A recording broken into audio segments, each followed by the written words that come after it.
Hello everyone, welcome all. आइए हम JEE advance 2020 के नेक्स्ट क्वेश्चन को सॉल्व करें। ये क्वेश्चन नंबर 8 है, सेक्शन 2 का, पेपर 1 है। तो इसमें क्वेश्चन में क्या कहा जा रहा है? The filament of A light bulb has surface area of 64 millimeter square. The filament can be considered as a black body at temperature 2500 Kelvin, emitting radiation like a point source when viewed from far. At night, the light bulb is observed from a distance of 100 meters, assuming the pupil of the eyes of the observer to be circular with radius 3 millimeter. Then और यहाँ पर constant हमें जो लेना है इस question में वो दिया हुआ है। टेक स्टीफन बोल्टमैन कांस्टेंट, ये भी वैल्यू दिया हुआ है। विंस डिस्प्लेसमेंट कांस्टेंट का भी वैल्यू दिया है, प्लैंक्स कांस्टेंट का भी दिया है। स्पीड ऑफ लाइट, मतलब इस क्वेश्चन में जितने भी कांस्टेंट्स वगैरह यूज होंगे वो वैल्यू पहले से हमें प्रोवाइडेड है। तो हमें चेक करना होगा ऑप्शंस, क्योंकि more than one correct option है। तो पहला और हम देखेंगे पहला ऑप्शन क्या बता रहा है, क्या पूछ रहा है। Power radiated by the filament is in the range. Power का रेंज पूछ रहा है, तो हम आइए पावर का रेंज निकालेंगे। तो पावर निकालने के लिए कौन सा फार्मूला हम यूज करेंगे? हम स्टीफन बोल्ट्जमैन जो कांस्टेंट दिया है उसी को देख सकते हैं, और हम इसका रेडिएशन, ब्लैक बॉडी रेडिएशन का जो किरचॉफ्स लॉ है हम यूज कर सकते हैं, है ना। तो हम करेंगे इसका solution.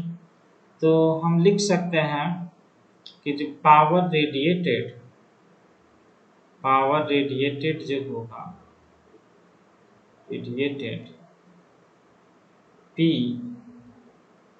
Is equal to sigma, जो हमारा स्टीफन बोल्ट्जमैन कांस्टेंट है, इनटू एरिया। एरिया से मल्टीप्लाई करते हैं ना, और टी पर पावर 4। यही है फार्मूला हमारा किरचॉफ्स लॉ का, black body radiation, power radiated by a black body है ना, इज गिवन बाय। यहाँ पर हम फार्मूला डायरेक्ट यूज करेंगे। क्वेश्चन में दिया हुआ है हमारा स्टीफन बोल्ट्जमैन कांस्टेंट, पुट कर देते हैं value 5.67 into 10 to the power -8। बाकी सब ऐसा यूनिट में है। 10 to the power -8 into area. Area जो बल्ब का है वो भी हमें दिया हुआ है क्वेश्चन में। बल्ब का सरफेस का एरिया 64 मिलीमीटर स्क्वायर है, तो हमें 64 मिलीमीटर स्क्वायर है तो उसको हमको मीटर में करना होगा। तो मीटर मतलब 10⁻³ और उसका स्क्वायर, है ना। और टेम्परेचर केल्विन का पावर 4 करना होगा। टेम्परेचर 2500 केल्विन है, तो उसका पावर 4 करना होगा, 2500 का पावर 4। अब ये कैलकुलेशन हमारा सिंप्लीफिकेशन पर डिपेंड करता है कि हम किस तरह से इसको इजीली सिंप्लीफाई करें, है ना। तो आइए देखते हैं इजी सिंप्लीफिकेशन कैसे किया जा सकता है बिना ज़्यादा टीडियस कैलकुलेशन के। 5.67 पहले हम नंबर्स ले आते हैं, इधर 64 को इधर ले आया, और 25 पर पावर 4 है, तो 25 का स्क्वायर हो जाता है 625। तो 625 को 2 बार रिपीट कर देते हैं, तो वही है 25 का पावर 4। बाकी 10 पावर कितना बचेगा? 10 पावर -8 और इधर 4 है और स्क्वायर है, तो 100 तो इधर है ही। 100 का पावर 4 जो होता है वो 10 पावर 8 हो जाएगा, तो ये तो कैंसिल हो रहा है। यहाँ से बस 10 पावर -6 ही बच रहा है अगर हम सिंपली इसको कैलकुलेट करने की कोशिश करेंगे। अब बात है कि 5.67 को हम किस तरह से लिखें। तो 5.67 को हम क्या लिख सकते हैं? थोड़ा सिंप्लीफाइड स्टेज में अगर हम बात करें तो हम इसको लिख सकते हैं। देखियो, मैं इधर रफ में इसको लिखूंगा। 5.67 को लिखा जा सकता है 5 + 0.67, और 0.67 मतलब 0.66 जो इसके करीब होता है वो 2/3 लिख सकते हैं। बिकॉज 2/3 0.666 जिसको कि हम 0.67 अप्रोक्सीमेट करते हैं। तो अप्रोक्सीमेट वैल्यू अगर हम लिखें इसको तो दिस इज नथिंग बट, है ना, ये 15 17/3। तो मैं इसको बस सिंपली 17/3 लिख देता हूँ ताकि सिंप्लीफाइड करने के लिए। बाकी ये 64 को मैं 4 का 4 पर पावर 3 भी लिख सकता हूँ, और ये 25 का स्क्वायर है और ये भी 25 का स्क्वायर है ना, और 10⁻⁻6। तो मैं इधर 17/3 4 क्यूब और 25 का क्यूब को एक साथ ले लेता हूँ, 4 इंटू 25 का क्यूब कर लेता हूँ। तो इसमें से एक ले लिया तो एक बचा 25 और ये हो गया 10⁻⁻6। तो हम यहाँ पर ये पाएंगे कि ये तो हो गया 100 पर पावर 3 मतलब 10⁻6 हो जाएगा और 10⁻⁻6 को कैंसिल हो जाएगा। तो हमारा सिंपली 17 इंटू 25/3। अब हमें इसको सिंप्लीफाई करना होगा। अब आसान हो गया सिंप्लीफिकेशन थोड़ा। तो 17 इंटू 25 कर लेंगे, हमारा ये हो जाएगा 425, और 425/3 अगर हम कर लेते हैं तो वो हमारा आसानी से आ जाता है करीब 141.67 अप्रॉक्सीमेटली। ये हो गया हमारा वाट, है ना, ये पावर हो गया जो इस ऑब्जेक्ट का है। तो सर्टेनली यहाँ पर हम देख पा रहे हैं कि ए तो करेक्ट हो नहीं सकता, A can not be correct, so we can reject A. Now coming to option number B, यहाँ पर बोल रहा है power radiated, not radiated, power radiated power entering into one eye of the observer, जो observer की आंख में जो पहुंच रहा है पावर, उसका रेंज दिया हुआ। तो हम किस तरह से निकाल सकते हैं, तो आइए इसको समझेंगे कि ये अगर मेरा सोर्स है बल्ब, जिसको कि हम पॉइंट सोर्स कर रहे हैं, और यहाँ पर मेरा आई है, this is nothing but source and this is I, और ये सोर्स है। तो जो हमारा रेडिएशन जा रहा है वो पूरी तरह से वॉल्यूम में स्प्रेड हो रहा होगा। इस तरह से मैं एक रफ डायग्राम यहाँ पे बना के दिखाना चाह रहा हूँ, ताकि ये जो स्प्रेड हो रहा है एनर्जी सोर्स से निकल के पूरी तरह चारों तरफ जा रहा होगा, इस तरह से, लाइक दिस। तो इस पॉइंट पर मतलब आई, जहाँ पर आई जो है, आई पर्सन का यहाँ पर मान लेते हैं आई है, तो यहाँ पर कितना पहुंच रहा होगा, मतलब इंटेंसिटी बोल सकते हैं, वाट पर मतलब मीटर स्क्वायर, और कितना एरिया है उसको तो हम मल्टीप्लाई कर सकते हैं बहुत आसान से। तो यहाँ पर जो पावर इंटरिंग इनटू आई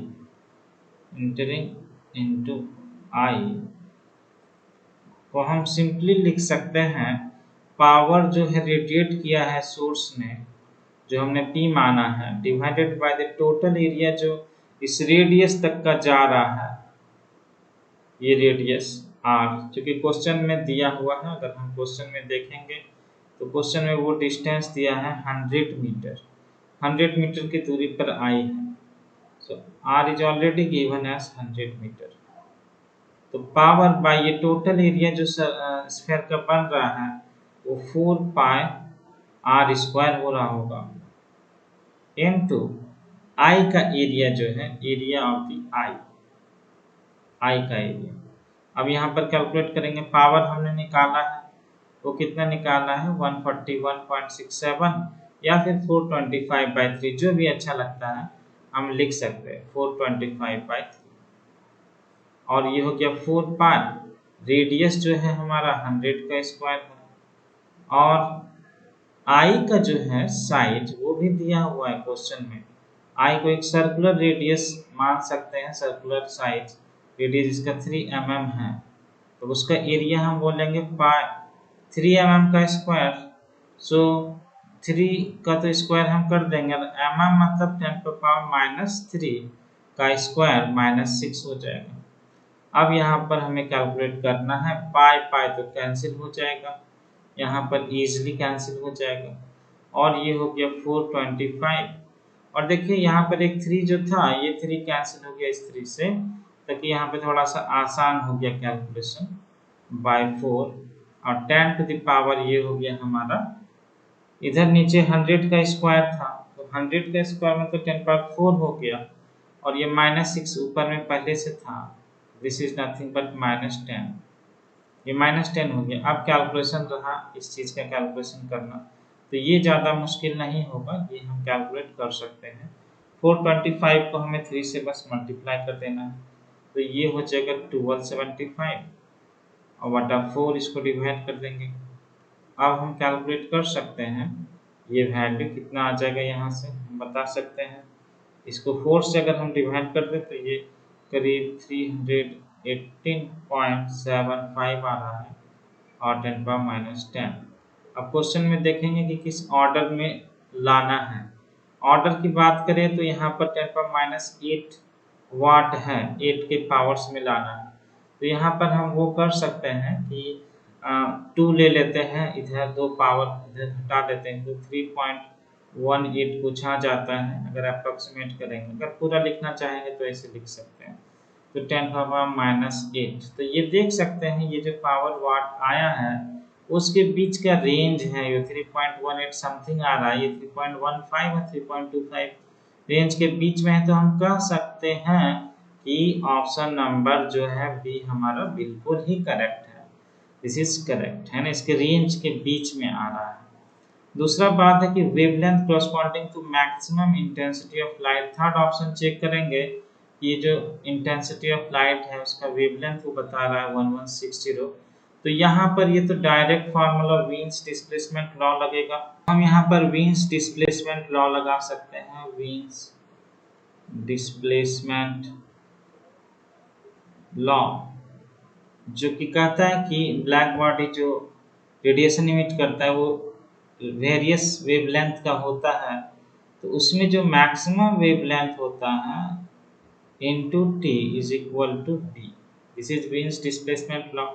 अब ये मैक्सिमम वेवलेंथ हम निकाल सकते हैं इजीली, टेम्परेचर हमें पता है 2500 केल्विन और बी का वैल्यू हमें दिया हुआ है, अगर हम क्वेश्चन में देखें means displacement constant 2.9 10 power minus 3, वो हम सब्स्टिट्यूट कर देंगे 2.9 इंटू 10 पावर माइनस 3, इससे हम कैलकुलेट कर सकते हैं लैम्डा, ये हो जाएगा 2.9 और ये 2500 और 10 पावर माइनस 3, तो इससे हम क्या निकाल सकते हैं, यहाँ पर ये हो गया 29 25 और इधर एक जो हमारा जीरो एक्स्ट्रा आ गया उसको हम इधर ले लेते हैं।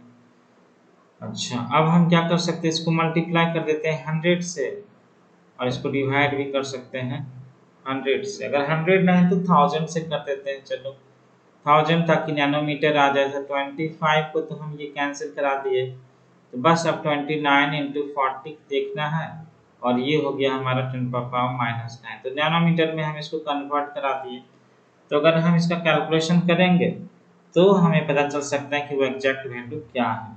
29 को 4 से अगर हम मल्टीप्लाई कर दें तो 116 आ गया और 0 तो पहले से है, तो ये हो गया नैनोमीटर, तो ये इसका मतलब ये ऑप्शन भी करेक्ट है, option number C is also correct. अब रहा बात ऑप्शन नंबर डी का, तो आइए उसको भी चेक कर ही लेते हैं। Taking the average wavelength of emitted radiation to be 1740 nanometer, the total number of photons entering per second into one eye of observer is in the range of, यहाँ भी रेंज की बात कर रहा है, तो अगर हम निकाल लेंगे एक वैल्यू जो दोनों के बीच में है तो आंसर हमारा करेक्ट हो जाएगा। आइए हम कैलकुलेट करेंगे 1740 नैनोमीटर का वेवलेंथ को अगर मान के चलें तो यहाँ पर पावर इंटरिंग इनटू द आई जो है, पावर इंटरिंग हमने निकाला, इंटरिंग द आई हमने निकाला, कितना पावर इंटर कर रहा है, हमने इधर निकाला 3.1875 into 10 power minus 8, 3.1875 into 10 power minus 8, और इसको हम लिख सकते हैं n times n is number of photons per second into energy of photon sc by lambda। इसको कि हम लिख सकते हैं n into 6.63 into 10 power minus 34 into speed of light 3 into 10 power 8 divided by lambda जो क्वेश्चन में दिया हुआ है। लैम्डा एवरेज हमें लेना है 1740 नैनोमीटर, 1740 नैनोमीटर मतलब 10 पावर माइनस 9। तो अब इस बेसिस से हम कैलकुलेट कर सकते हैं n number of photon entering पर सेकेंड। तो ये कितना आ जाएगा हमारा 3.1875 इंटू 174 और जीरो मैंने इधर रख लिया। उसके बाद ये हो गया 6.63 इंटू 3 और 10 टू द पावर कितना आ जाएगा। तो इधर से देखेंगे कि ये हो गया -34 और यहाँ पर मैंने -8 ले लिया तो 888 ये 24 हो गया और ये -34 हो गया प्लस ये हो गया +10 करेक्ट। एवरेज वैल्यू अब हम इसको कैलकुलेट कर सकते हैं, ये पॉसिबल है कैलकुलेशन करना। अब इसको अगर हम कैलकुलेट करें तो 3 से हम कैंसिल कर सकते हैं इसको, 3 5 एंड 3 8 ये कैंसिल हो जाएगा और इसको हमें कैलकुलेट करना ही पड़ेगा। हम अप्रॉक्सीमेट वैल्यू ले सकते हैं बट आप गेस भी कर सकते हो कि लास्ट वाला ऑप्शन जो है इसी जो आंसर जो है वो रेंज में आएगा। बट आप अगर एग्जैक्ट कैलकुलेशन करोगे तो ये वैल्यू आप अपने सेटिस्फेक्शन के लिए निकाल सकते हो कि 27.88 कुछ आएगा 10 टू द पावर 10 जो कि अप्रॉक्सीमेटली आप लिख सकते हो 2.788 इंटू 10 टू द पावर 11 है ना। तो हम इसको ऐसा लिख सकते हैं। तो आप देखोगे कि ये ऑप्शन जो है ये भी करेक्ट है क्योंकि ये इस दोनों वैल्यू के बीच में आ रहा है। तो this option is also correct. तो हम इस तरह देखें कि इस क्वेश्चन में हमारा B C D correct option है जबकि ए जो है करेक्ट ऑप्शन नहीं है। तो होप कि आप लोग इस क्वेश्चन को समझ पाए होंगे।